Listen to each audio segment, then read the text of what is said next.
আমার আর তোমার মধ্যে বিচ্ছেদ হয়ে যাওয়া বা কোনো খারাপ কিছু কিছু কি আছে সেরকম? সেরকম কোনো ব্যাপার নেই। দেখো ওই কিছু সিম্বল থাকলেই তুমি বিবাহিত না বিবাহিত না ওইসব ব্যাপার নেই, মনের মিল থাকতে হবে।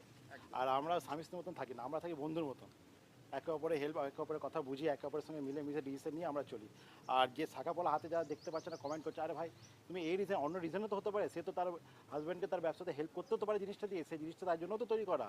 আর একে মা বোনেরা কী করতো, যে হাজব্যান্ডের আজকে এ হয়েছে ওই হয়েছে, এই টাকা এ করছে, নিজের জিনিস দিল, যা বাবা এটা রেখে দিয়ে আয়, সেটাও তো এই দিকটাও তো ভাবতে হবে সবসময়। করছে না, ফেমাস হয়ে গেছে, আরে বাবা ফেমাস হয়ে গেছে হয়ে গেছে হয়েছে তো আজকে এই এই মানে এরকম মানসিকতা ছিল বলেই তো ফেমাসটা হতে পেরেছি। আর আজকালকার দিনে মেয়েরা নিজেদের মানে সোনার জিনিস বলুন বা যাই হোক একটা দামি জিনিস কেউ কিন্তু দেয় না, কিন্তু আমাদের মতে বলে যে আমরা আমাদের কাছে আগে ব্যবসা, ব্যবসা থাকলে সমস্ত কিছুই থাকবে।